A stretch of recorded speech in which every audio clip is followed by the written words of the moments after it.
Hi viewers, welcome to Triple K English channel. This is Kiran Kumar. Please subscribe my channel and share this video if you like. Now I am going to show how to join sentences using who and which.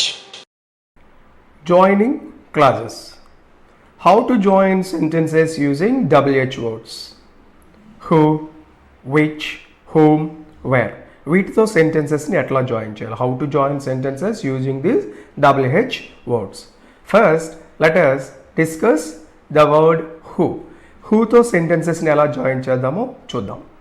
Who generally refers to persons. మనకి తెలుసు who అనేటువంటి ఈ word వ్యక్తుల్ని తెలియచేస్తుంది. Who is used in place of subject. As we learnt in our earlier classes that who is used in place of subject. ఈ who అనే పదాన్ని subject స్థానంలో ఉపయోగిస్తామని కూడా మనకి తెలుసు. Michael Stone was a blind man. He was a champion of pole vault. Observe these sentences. Michael Stone was a blind man. He was a champion of pole vault. How many clauses are there? ఎన్ని clauses ఉన్నాయి? 2 clauses ఉన్నాయి. Michael Stone was a blind man. He was a champion of pole vault. ఈ విధంగా 2 clauses ఉన్నాయి. Subject in the first sentence is Michael Stone. First క్లాజ్లో first సెంటెన్స్లో ఉన్నటువంటి subject ఏంటి? Michael Stone. And observe the subject in the second sentence. What is subject in the second sentence? He. He was a champion of pole vault అనే క్లాజ్లో he అనేది subject. Okay, observe చేద్దాం ఇప్పుడు. Here the word he refers to Michael Stone. ఒకటి గమనించాలి, మనకి ఇప్పుడు first సెంటెన్స్లో ఉన్న సబ్జెక్టు పేరు మనకు తెలుసు, మైకేల్ స్టోన్ అని తెలుసు. సెకండ్ సెంటెన్స్లో ఉన్న హీ అనే సబ్జెక్ట్ని చూడండి. ఈ హీ అనే వర్డ్ ఎవరిని తెలియచేస్తుంది? మైకేల్ స్టోన్ని తెలియచేస్తుంది. అంటే ఫస్ట్ సెంటెన్స్లో ఉన్న సబ్జెక్టు సెకండ్ సెంటెన్స్లో ఉన్న సబ్జెక్టు ఒకరే అని మనకు అర్థమైంది. Okay, here the word he refers to Michael stone. It means subject second sentence refers to subject first sentence. ఈ హీ అనేది సెకండ్ సెంటెన్స్లో ఉన్న సబ్జెక్టు, ఇది ఫస్ట్ సెంటెన్స్లో ఉన్న మైకేల్ స్టోన్ అనే సబ్జెక్ట్ని తెలియచేస్తుంది. నా ఇప్పుడు చూడండి, మనం ఆ హూ ఉపయోగించి ఎలా రాద్దాము? Observe it. Michael Stone who was a blind man. So ఇక్కడ మనం హూ అనే పదాన్ని యూజ్ చేసాం. Was a champion of pole vault. అసలు ఏం చేసాం ఆ సెంటెన్స్ని ఒక్కసారి జాగ్రత్తగా గమనించండి. మైకేల్ స్టోన్ అనే సబ్జెక్టు హీ అనే సబ్జెక్టు ఒకరే కాబట్టి ఆ హూ అనేది మైకేల్ స్టోన్ని తెలియచేస్తుంది. కాబట్టి హీ అనేది ఆ మైకేల్ స్టోన్ అనే సబ్జెక్టు పక్కన మనము హూ అనేటువంటి ఈ కంజంక్షన్ని యూజ్ చేయాలి. Michael Stone who was a blind man. First sentence అలా డెవలప్ చేసాం. ఇప్పుడు ఫస్ట్ సెంటెన్స్ తర్వాత ఉన్నటువంటి ఫుల్ స్టాప్ని అక్కడ ఉన్న సబ్జెక్ట్ హీని రిమూవ్ చేయాలి. అబ్జర్వ్ చేయండి, ఫస్ట్ సెంటెన్స్లో తర్వాత ఉన్నటువంటి ఫుల్ స్టాప్ని ఆ తర్వాత ఉన్నటువంటి హీ అనే సబ్జెక్ట్ని రిమూవ్ చేసి నార్మల్గా రిమైనింగ్ సెంటెన్స్ని మనం అక్కడ రాయాలి. అబ్జర్వ్ చేయండి ఒకసారి. మైకేల్ స్టోన్ హీ అనేది మైకేల్ స్టోన్ అనేది ఒకరే కాబట్టి హూ రాస్తాం మనం. Was a blind man full stop remove చేయండి. Use comma there, remove he. ఎందువల్ల హీ ప్లేస్లోనే హూ అనేది అక్కడ ముందుకు తీసుకొచ్చాం మనం. సో ఆ remaining was a champion of pole vault అనేటువంటి ఆ సెంటెన్స్ మొత్తాన్ని మనం అక్కడ ఆ విధంగా రాయాల్సి ఉంటుంది. Okay, have you understood? Look at the second example. Mother Teresa worked for the poor. She devoted her life to our country. Here also there are 2 clauses in this sentence. ఇక్కడ కూడా ఈ సెంటెన్స్లో 2 క్లాజెస్ ఉన్నాయి. Mother Teresa worked for the poor అనేది ఒక clause, she devoted her life to our country అనేది ఒక clause. Mother Teresa పేదవారి కోసం కష్టపడింది, తన జీవితం అంతా మన దేశానికే అంకితం చేసింది. ఓకే, ఎట్లా జాయిన్ చేసామండి ఒకసారి చూడండి. ఫస్ట్ సెంటెన్స్లో సబ్జెక్ట్ ఏంటి? Mother Teresa. సెకండ్ సెంటెన్స్లో సబ్జెక్ట్ ఏంటి? షీ. ఇప్పుడు షీ అనేది మదర్ తెరీసానే తెలియచేస్తుంది, మనకు అర్థమవుతుంది క్లియర్గా.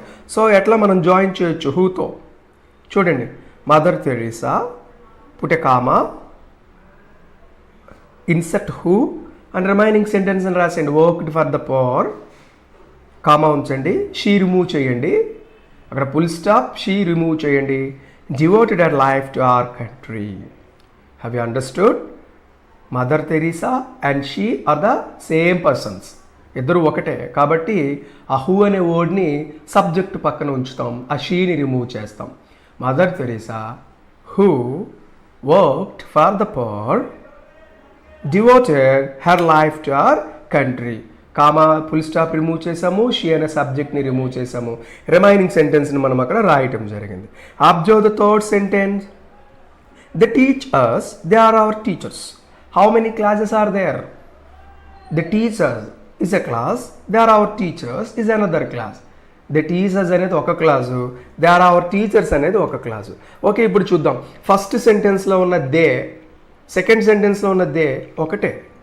వారు మాకు బోధిస్తారు, వారు మా ఉపాధ్యాయులు. సో మనం ఈజీగా ఇన్సర్ట్ చేయొచ్చండి. ఫస్ట్ సెంటెన్స్లో ఉన్న దే, సెకండ్ సెంటెన్స్లో ఉన్న దే ఒకటే కాబట్టి ఓకే, దే పక్కన who, just insert who beside subject of first sentence. They who teachers, put a comma there, remove full stop and they. Full స్టాప్ని దేని రిమూవ్ చేయండి, ఆ రిమైనింగ్ ఆర్ అవర్ టీచర్స్ రాయండి. Have you understood? They who teachers are are teachers. In this way మనము గమనించాల్సింది first సెంటెన్స్లో సబ్జెక్ట్ని, second సెంటెన్స్లో సబ్జెక్ట్ రిఫర్ చేసినట్లయితే హూ అనే పదాన్ని ఫస్ట్ సెంటెన్స్లో ఉన్న సబ్జెక్ట్ ప్రక్కన రాయాలి, ఆ సెకండ్ సెంటెన్స్లో ఉన్న సబ్జెక్ట్ని రిమూవ్ చేసేయాలి. సో చాలా ఈజీ ఇది. Okay, another thing, how to use who if it refers to an object of the previous sentence. ఇప్పటిదాకా మనం చెప్పుకున్నది సెంటెన్స్లో ఉన్న సబ్జెక్ట్ని హూ రిఫర్ చేస్తే ఎలా ఉంటుందో, అలా కాకుండా ఫస్ట్ సెంటెన్స్లో ఉన్న ఆబ్జెక్ట్ని సెకండ్ సెంటెన్స్లో ఉన్న సబ్జెక్ట్ రిఫర్ చేస్తే హూ ఎలా ఉపయోగించాలి. ఇప్పుడు మనం యూజ్ చేసిన ఫస్ట్ థింగ్ ఏంటంటే సెకండ్ సెంటెన్స్లో ఉన్న సబ్జెక్టు ఫస్ట్ సెంటెన్స్లో ఉన్న సబ్జెక్ట్ని రిఫర్ చేసింది కాబట్టి హూ ప్రారంభంలో రాసాం. In case the subject in second sentence refers to an object in the previous sentence. ఇప్పుడు మనం గమనించదగినది ఏంటంటే సెకండ్ సెంటెన్స్లో ఉన్న సబ్జెక్టు ఫస్ట్ సెంటెన్స్లో ఉన్నటువంటి ఆబ్జెక్ట్ని కానీ రెఫర్ చేస్తే ఏ విధంగా ఉంటుంది అబ్జర్వ్ చేయండి. We met our teacher, she inspired us in the past. Okay, how many classes are there? ఎన్ని క్లాసెస్ ఉన్నాయి? 2 classes. We met our teacher, మేము మా ఉపాధ్యాయురాల్ని కలిసాం. She inspired us in the past, ఆవిడెవరో కాదు, గతంలో మమ్మల్ని ఆదర్శవంతంగా తీర్చిదిద్దింది. ఓకే, ఇప్పుడు చూడండి, ఇక్కడ సెకండ్ సెంటెన్స్లో ఉన్న సబ్జెక్ట్ దగ్గరికి వెళ్ళండి. షీ ఇదేమన్నా ఫస్ట్ సెంటెన్స్లో ఉన్న సబ్జెక్ట్ని తెలియచేస్తుందా? లేదు కదా. ఇక్కడ షీ అని ఉంది, అక్కడ వి అని ఉంది, ఒకదాన్ని రిఫర్ చేయదు కదా, కాదు. నెక్స్ట్ ఆబ్జెక్ట్ని చూద్దాం. Look at the object. Object ఏంటంటే ఫస్ట్ సెంటెన్స్లో అవర్ టీచర్. ఈ షీ అనేది ఆ టీచర్ని రిఫర్ చేస్తుంది. అంటే ఇక్కడ ఉన్నటువంటి షీ అనే వర్డ్ ఫస్ట్ సెంటెన్స్లో ఉన్న ఆబ్జెక్ట్ అయినటువంటి అవర్ టీచర్ని రిఫర్ చేస్తుంది. సో ఇప్పుడు ఎలా యూజ్ చేద్దాం మనం చూద్దాం. Here the subject in the second sentence refers to object in the first sentence. మనం ఇక్కడ గమనించింది ఏంటంటే సెకండ్ సెంటెన్స్లో ఉన్న షీ అనే సబ్జెక్టు ఫస్ట్ సెంటెన్స్లో ఉన్న టీచర్ అనే ఆబ్జెక్ట్ని రిఫర్ చేసింది. ఇప్పుడు హూ ఎలా జాయిన్ చేయాలి గమనించండి. ఏం లేదు, ఫస్ట్ సెంటెన్స్ అలా రాయండి. We met our teacher, put a comma, అక్కడ ఆల్రెడీ ఉన్నటువంటి ఫుల్ స్టాప్ని షీని రిమూవ్ చేయండి. అర్థమవుతుందండి? ఫస్ట్ సెంటెన్స్లో ఉన్న ఫుల్ స్టాప్ని షీని రిమూవ్ చేయండి. ఓకే, కామా ఉంచండి, హూ ఉంచండి, రిమైనింగ్ సెంటెన్స్ రాయండి. Who inspired us in the past. We met our teacher who inspired us in the past. Have you understood? ఇందాక చెప్పినట్టు ఏంటండి, ఫస్ట్ సెంటెన్స్లో ఉన్న సబ్జెక్టు సెకండ్ సెంటెన్స్లో ఉన్న సబ్జెక్టు ఒకటే అయితే ఈ హూ అనేదాన్ని ఫస్ట్ సెంటెన్స్లో ఉన్న సబ్జెక్టు పక్కన రాయాలి. బట్ ఇక్కడ ఏంటండి, సెకండ్ సెంటెన్స్లో ఉన్న సబ్జెక్టు ఫస్ట్ సెంటెన్స్లో ఉన్న ఆబ్జెక్ట్ని రిఫర్ చేసింది కాబట్టి ఆ ఫుల్ స్టాప్ తీసేసి ఫుల్ స్టాప్ ప్లేస్లో హూ ఉంచి అక్కడ ఉన్నటువంటి సబ్జెక్ట్ని తీసేయాలి. అందుకే చూడండి, వి met our teacher, full stop తీసి కామా పెట్టాం, షీ రిమూవ్ చేసి హూ పెట్టాం, మిగతాది అట్లానే రాసాం. అబ్జర్వ్ చేయండి. The police arrested the criminal, he was a main culprit in this case. The police arrested the criminal. ఇక్కడ 2 క్లాజెస్ ఉన్నాయి. The police arrested the criminal అనేది ఒక clause, he was a main culprit in this case అనేది ఒక clause. Police వారు ఆ క్రిమినల్ని arrest చేశారు, అతను ఈ కేసులో ఒక ప్రధాన ముద్దాయి అని చెప్పేసి అర్థం. ఇప్పుడు సెకండ్ సెంటెన్స్లో ఉన్న సబ్జెక్ట్ ఏంటి? What is the subject in the second sentence? He. What does it refer to? దేన్ని రిఫర్ చేసింది? హీ అనేది క్రిమినల్ని రిఫర్ చేసింది. ఓకే, సో పోలీస్ని రిఫర్ చేయదు, అది కలెక్టివ్ నౌన్ ప్లోరల్, అది ఇక్కడ హీ అనేది సింగులర్ మనకి. సో కాబట్టి హీ అనేది క్రిమినల్నే మనకి రిఫర్ చేసింది. సో ఈజీగా సేమ్ మెథడ్ ఏంటంటే ఇక్కడ సెకండ్ సెంటెన్స్లో ఉన్న సబ్జెక్టు ఫస్ట్ సెంటెన్స్లో ఉన్న ఆబ్జెక్ట్ని రిఫర్ చేసింది కాబట్టి ఫుల్ స్టాప్ని రిమూవ్ చేయండి, అక్కడ హూ ఉంచండి, సెకండ్ సెంటెన్స్లో ఉన్న హీ అనే సబ్జెక్ట్ని రిమూవ్ చేయండి. Very easy. The police arrested the criminal, put a comma, who in place of he. Remaining sentence రాసేయండి. Was the main culprit in this case. The police arrested the criminal who was the main culprit in this case. Observe third sentence. I have met some men, they are soldiers. So చూడండి ఇక్కడ 2 clauses are there. Second సెంటెన్స్లో సబ్జెక్ట్ని ముందు observe చేయండి. They ఎవరిని తెలియజేస్తుంది? First సెంటెన్స్లో object అయినటువంటి some మెన్ని తెలియజేస్తుంది. So easy. ఇప్పుడు చెప్పుకున్నట్టుగానే ఆ మెన్ తర్వాత ఉన్న ఫుల్ స్టాప్ని తీయండి, హూ రాయండి, దే రిమూవ్ చేయండి, మిగతా సెంటెన్స్ రాయండి.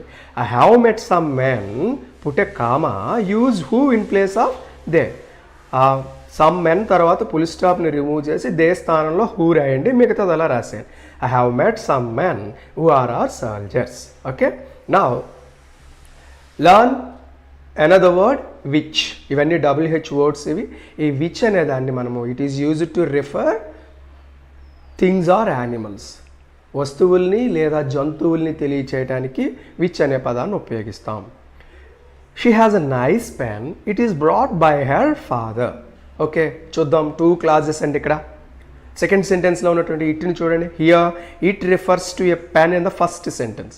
సెకండ్ సెంటెన్స్లో ఉన్న ఇట్ అనే సబ్జెక్ట్ ఫస్ట్ సెంటెన్స్లో ఉన్న పెన్ అనే ఆబ్జెక్ట్ తెలియచేసింది. So we use which in place of it. It స్థానంలో విచ్ అనే పదాన్ని ఉపయోగిస్తాం. వెరీ ఈజీ, ఏం కాదు. చూడండి ఎట్లా మనం దీన్ని డెవలప్ చేద్దాము. She has a nice pen, remove full stop, put comma, use which in place of it. ఆ నైస్ పెన్ అనే పదం తర్వాత ఉన్న ఫుల్ స్టాప్ని తొలగించండి, కామా ఉంచండి, ఇట్ ప్లేస్లో విచ్ రాయండి, మిగతాదంతా రిమైనింగ్ సెంటెన్స్ నార్మల్గా రాసేయండి. She has a nice pen which is brought by her father. Okay, come to the second sentence. We have visited Ooty, it is the coolest place in South India. We have visited Ooty, it is the coolest place in South India. Okay, second సెంటెన్స్లో ఉన్న సబ్జెక్ట్ని చూడండి. ఏంటి? It. It అనేది ఏం తెలియజేస్తుంది? First సెంటెన్స్లో ఉన్న ఊటీ అనే ప్రదేశాన్ని ఆబ్జెక్ట్ని తెలియజేస్తుంది. ఏం లేదు, ఫుల్ స్టాప్ రిమూవ్ చేయండి, దాని ప్లేస్లో కామా ఉంచండి, సెకండ్ ప్లేస్లో ఉన్న ఇట్, సెకండ్ సెంటెన్స్లో ఉన్న ఇట్ని రిమూవ్ చేయండి, దాని ప్లేస్లో విచ్ ఉపయోగించండి, మిగతాదంతా నార్మల్గా రాయండి. We have visited Ooty which remaining sentence is the coolest place in South India. Okay, have you understood? Come to the third sentence. All of us feel fear of the corona. It is the most dangerous virus in the world. All of us feel fear of the corona. It is the most dangerous virus in the world. 2 clauses are there. First clause enti, all of us feel fear of the corona anedi oka clause. It is the most dangerous virus in the world anedi second clause. ఏంటి చూడాలి? It second సెంటెన్స్లో ఉన్న subject. We have to search for the subject in the second sentence. What is the subject in the second sentence? Second సెంటెన్స్లో subject ఏంటి? It. What does it refer to? It అనేది దేన్ని తెలియజేసింది? The corona. First సెంటెన్స్లో ఉన్న object అయినటువంటి కరోనాని తెలియజేసింది. సో ఆ కరోనా పక్కన ఉన్న ఫుల్ స్టాప్ని రిమూవ్ చేసి కామా ఉంచండి, ఇట్ ప్లేస్లో విచ్ రాయండి, మిగతాదంతా నార్మల్, ఏమీ మార్చక్కర్లేదు. అంత లాంగ్ సెంటెన్స్ ఉంది అని మనం హరి అవ్వక్కర్లే, సింపుల్గా రాయొచ్చు. All of us feel fear of the corona which, మిగతా సెంటెన్స్ అంతా రాయండి, is the most dangerous virus in the world. Okay, recall ఒకసారి మరలా హూ విచ్ని ఎలా ఉపయోగిద్దామో చూద్దాం. హూ విషయానికి వచ్చేటప్పటికి సెకండ్ సెంటెన్స్లో ఉన్న సబ్జెక్ట్ ఫస్ట్ సెంటెన్స్లో ఉన్న సబ్జెక్ట్ని తెలియచేస్తే ఆ ఫస్ట్ సెంటెన్స్ పక్కన హూ రాయండి, తర్వాత ఫస్ట్ సెంటెన్స్ తర్వాత ఉన్నటువంటి ఫుల్ స్టాప్ తీసేసి దాని తర్వాత ఉన్న సెకండ్ సెంటెన్స్లో సబ్జెక్ట్ రిమూవ్ చేయండి. సెకండ్ థింగ్, ఒకవేళ ఫస్ట్ సెంటెన్స్లో ఉన్నటువంటి ఆబ్జెక్ట్ని కనుక సెకండ్ సెంటెన్స్లో ఉన్న సబ్జెక్ట్ రిఫర్ చేస్తే ఆబ్జెక్ట్ పక్కన కామా ఉంచి హూ రాసి సెకండ్ సెంటెన్స్లో ఉన్న సబ్జెక్ట్ని రిమూవ్ చేయండి. విచ్ విషయానికి వస్తే సెకండ్ సెంటెన్స్లో ఉన్న సబ్జెక్టు ఫస్ట్ సెంటెన్స్లో ఉన్న ఆబ్జెక్ట్ని రిఫర్ చేస్తుంది. అప్పుడు ఆబ్జెక్ట్ తర్వాత కామా ఉంచండి, విచ్ రాయండి, ఆ సెకండ్ సెంటెన్స్లో ఉన్నటువంటి సబ్జెక్ట్ని రిమూవ్ చేయండి. ఇక్కడ కొన్ని ఎగ్జాంపుల్స్ ఇచ్చాను చూడం. Abdul Kalam was a scientist, he studied aeronautical engineering. దీన్ని ఈ హూతో జాయిన్ చేయమన్నాం మనం. ఓకే, ఇప్పుడు ఫస్ట్ సెంటెన్స్లో సబ్జెక్ట్ ఏంటి? అబ్దుల్ కలాం. సెకండ్ సెంటెన్స్లో సబ్జెక్ట్ ఏంటి? హీ ఎవరిని తెలియచేస్తుంది? అబ్దుల్ కలాం, సైంటిస్ట్ని కాదు. ఒకవేళ దా సైంటిస్ట్ ఉంటే మనము అనుకోవచ్చు, బట్ చాలామంది సైంటిస్ట్ ఉన్నారు కాబట్టి ఇక్కడ అలా రాదు. హీ అనేది అబ్దుల్ కలాంని తెలియచేస్తుంది. సో సబ్జెక్ట్ని రెఫర్ చేసింది కాబట్టి ఏం చేయాలండి మనము? ఫస్ట్ సెంటెన్స్లో ఉన్న సబ్జెక్ట్ పక్కన హూ రాయాలి. అబ్దుల్ కలాం కామా ఉంచండి, హూ వాజ్ ఎ సైంటిస్ట్. ఇక్కడ ఉన్న ఫుల్ స్టాప్ని హీని రిమూవ్ చేసేయండి, టోటల్ సెంటెన్స్ రాసేయండి. Studied aeronautical engineering. Abdul Kalam who was a scientist studied aeronautical engineering. ఎందుకు? సెకండ్ సెంటెన్స్లో ఉన్న సబ్జెక్ట్ ఫస్ట్ సెంటెన్స్లో ఉన్న సబ్జెక్ట్ని తెలియచేసింది కాబట్టి. Okay, next second one. I like my students, they are my strength. I like my students, it's a class. They are my strength, it's a class. ఇక్కడ second సెంటెన్స్లో ఉన్న సబ్జెక్ట్ ఏంటి? దే ఎవరిని తెలియచేసింది? ఫస్ట్ సెంటెన్స్లో ఉన్న మై స్టూడెంట్స్ని తెలియచేసింది. మై స్టూడెంట్స్ ఏంటి? ఆబ్జెక్ట్. కాబట్టి హూ ఎక్కడ రాయాలి? ఆబ్జెక్ట్ తర్వాత రాయాలి మనం చెప్పుకున్నట్టుగా. I like my students comma ఉంచండి, దే తీసేయండి, హూ రాయండి, రిమైనింగ్ సెంటెన్స్ రాసేయండి. I like my students who are my strength. Okay, first సెంటెన్స్లో ఎట్లా వచ్చింది? నెంబర్ 1లో హూ సబ్జెక్ట్ ప్లేస్లో ఉంది, ఇక్కడ ఆబ్జెక్ట్ని రిఫర్ చేసింది కాబట్టి ఆబ్జెక్ట్ పక్కన స్టూడెంట్స్ పక్కన మనం రాసాం. Third one. PT Usha practised at the Payyoli beach, it gave her vast freedom. Okay, ఇక్కడ 2 క్లాజెస్ ఉన్నాయి. PT Usha practised at the Payyoli beach ఇదొక clause, it gave her vast freedom ఇదొక క్లాజు. సో ఇక్కడ విచ్తో ఎలా జాయిన్ చేయాలి? ఇక్కడ సెకండ్ సెంటెన్స్లో సబ్జెక్ట్ ఏంటి? ఇట్ దేని తెలియచేసింది? Payyoli beach. Payyoli beach first సెంటెన్స్లో ఆబ్జెక్ట్ కాబట్టి ఆ ఆబ్జెక్ట్ పక్కన కామా ఉంచండి. చూడండి ఎట్లా రాసాము, సేమ్ అట్లానే రాస్తున్నా. PT Usha practised at the Payyoli beach first sentence ఎలా ఉందో అలాగే రాసా, బట్ ఇక్కడ కామా ఉంచండి. అక్కడ సెకండ్ సెంటెన్స్లో ఇట్ తీసేయండి, విచ్ రాయండి, మిగతాదంతా రాసేయండి. Which gave her vast freedom. Very easy, చాలా ఈజీగా దీన్ని మనం రాయొచ్చు. ఓకే, ఈ విధంగా ఒకసారి ప్రాక్టీస్ చేయండి. Next session how to join sentences using whom or where. హూమ్తో సెంటెన్సెస్ని ఎలా జాయిన్ చేయాలి, వేర్తో సెంటెన్సెస్ ఎలా జాయిన్ చేయాలి అనేది నెక్స్ట్ సెషన్లో మనం చూద్దాం. Please subscribe my channel, please share it if you like.